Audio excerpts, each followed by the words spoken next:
Pesta Kesenian Bali adalah salah satu festival seni dan budaya terbesar, terlama, dan paling konsisten yang diselenggarakan di Indonesia. Acara ini menjadi wadah utama bagi para seniman Bali untuk melestarikan, mengembangkan, dan mempromosikan kekayaan seni budaya lokal ke kancah nasional maupun internasional. PKB pertama kali digagas oleh Prof. Dr. Ida Bagus Mantra yang saat itu menjabat sebagai Gubernur Bali pada tahun 1979 dengan tujuan utama menyelamatkan seni budaya Bali dari degradasi akibat arus modernisasi dan pariwisata massal sekaligus menjadi ruang hiburan yang edukatif bagi masyarakat lokal. Halo semuanya, Om Swastiastu. Perkenalkan, saya Niwayan Galuh Sanjiwani dan selamat datang di Taman Werdi Budaya Art Center. Pada saat ini, Taman Werdi Budaya Art Center sedang mengadakan Pesta Kesenian Bali atau biasa disingkat PKB. Pesta Kesenian Bali bukan hanya tempat untuk menunjukkan pagelaran seni yang ada di Bali, melainkan juga tempat berkumpulnya banyak orang untuk menikmati dan mengagumi seni yang ada di Bali. Pada kesempatan kali ini, kita akan melihat bagaimana nilai-nilai Pancasila diterapkan atau diimplementasikan dalam bentuk apapun, serta menganalisis mengenai pergeseran nilai-nilai Pancasila dan globalisasi pariwisata yang terjadi di tempat ini. Ayo. Pancasila bukan hanya sekedar teks sejarah, ia hidup dan berdenyut di tempat ini. Mari kita bedah implementasinya dari sila ke sila. Yang pertama, ketuhanan yang Maha Esa. Terlihat dari bagaimana arsitektur tempat ini menghormati konsep ketuhanan, Trihita-Karana, serta adanya ruang bagi semua orang dari latar belakang agama apapun untuk mengagumi karya seni yang syarat akan nilai spiritual. Sila kedua, kemanusiaan yang adil dan beradab. Adanya pelayanan yang setara bagi wisatawan domestik maupun mancanegara, serta penyediaan fasilitas yang ramah bagi seluruh kalangan termasuk penyandang disabilitas. Sila ketiga, Persatuan Indonesia. Event seperti Pesta Kesenian Bali di tempat ini menyatukan berbagai paguyuban seni dari seluruh kabupaten di Bali maupun dari luar Bali. Bahkan pernah juga ada dari luar negeri. Itu semua melebur dalam satu panggung kebudayaan nasional. Sila yang keempat, kerakyatan yang dipimpin oleh hikmat kebijaksanaan dalam permusyawaratan perwakilan. Pengimplementasian sila ini dapat terlihat dari tata kelola destinasi dan pelibatan komunitas lokal atau seka-seka seni melalui musyawarah untuk mufakat dalam menyusun regulasi festival PKB. Sila kelima, keadilan sosial bagi seluruh rakyat Indonesia. Pengimplementasian sila kelima ini dapat terlihat dari adanya ruang pameran UMKM atau Kriya Loka yang memberikan kesempatan ekonomi yang adil bagi pengrajin lokal, buruh seni, dan pedagang-pedagang kecil untuk merasakan dampak ekonomi pariwisata kita. Namun, terlepas dari itu semua, derasnya alur globalisasi di bidang pariwisata membawa tantangan-tantangan nyata seperti pergeseran nilai-nilai Pancasila. Lalu, apa saja pergeseran nilai-nilai Pancasila yang biasa kita temui? Dampak yang pertama adalah komersialisasi berlebih, yang dimana ini mengancam nilai luhur sila kelima dan kedua. Terkadang, demi memuaskan pasar pariwisata global, nilai sakralitas seni atau budaya luhur digeser menjadi sekadar komoditas hiburan demi keuntungan materi semata. Selanjutnya, individualisme dan hedonisme, di mana ini mengancam nilai luhur dari sila ketiga dan yang pertama. Budaya luar yang membawa gaya hidup serba bebas atau individualis terkadang mulai mengikis sifat gotong royong warga lokal. Sikap abai sebagian wisatawan terhadap aturan kesopanan dan kesucian tempat budaya juga mencederai nilai beradab.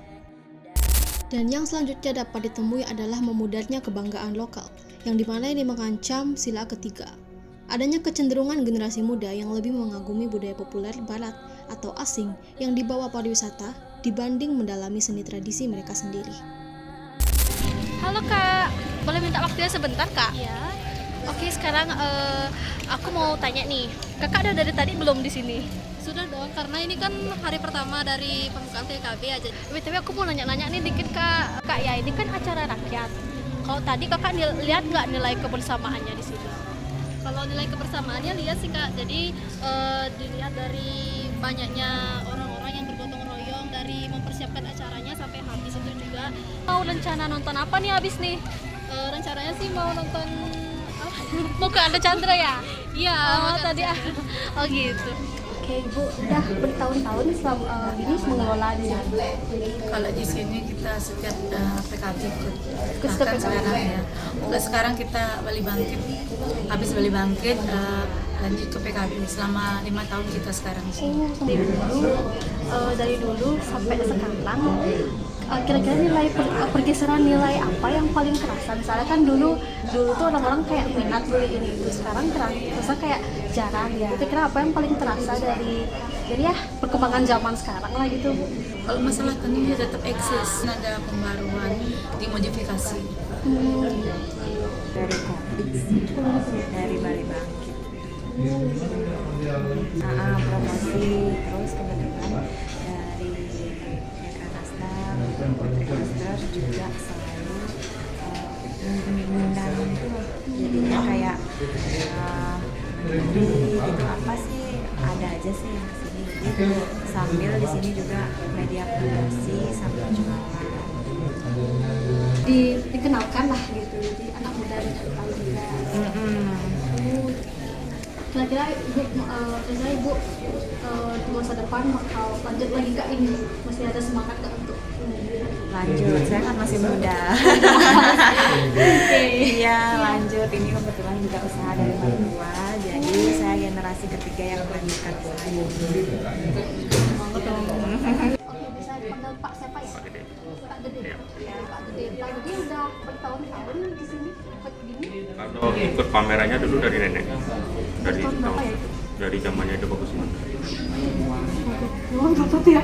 98. Seberapa kan dari tahun lalu kira-kira pergeseran nilai apa yang Bapak paling rasain, kayak misalnya kayak orang-orang mulai kehilangan minat sama produk ini, apa sih rasain nggak Pak atau nilai Kalau dulu mungkin ya sebelum kepemimpinannya gubernur yang sekarang Bapak Wayan Koster itu kan dulu kita di sini tuh cuma ada di saat bulan Juni aja. Nah, tapi semenjak kepemimpinannya Bapak Koster, kita itu setiap hari di sini stay, bukan hanya pesta kesenian Bali aja. Nah, dan yang namanya kerajinan tenun, songket itu pun sudah dimasukkan perda sekarang ke peraturan daerah. Jadi setiap Selasa Kamis itu wajib menggunakan pakaian yang berbahan tenun Bali. Harus juga menggunakan kain tenun adon kemeja. harus banget Iya. yang penting adat aja gitu nggak boleh. Tidak boleh, itu ada aturannya. Jadi namanya tenun tradisional Bali itu bangkit lagi ketika kepemimpinannya Bapak Wayan Koster dari periode pertama sampai periode sekarang. Melihat dan mengetahui tantangan-tantangan tersebut, kita sebagai warga Indonesia tidak boleh hanya tinggal diam. Perlu adanya sebuah tindakan nyata atau konkret yang dapat menjadi solusi untuk membentengi diri kita dari pengaruh negatif globalisasi. Lalu, apa saja solusi yang dapat kita lakukan? Yang pertama, kita bisa menyediakan edukasi berbasis kearifan lokal.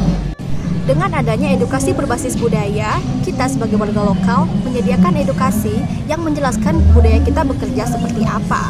Budaya di sini bukan hanya konteks seperti seni, pagelaran, atau yang lain-lainnya, melainkan juga sebuah filosofi hidup warga lokal, serta batasan-batasan moral yang dimiliki setiap budaya, terutama budaya yang ada di Bali.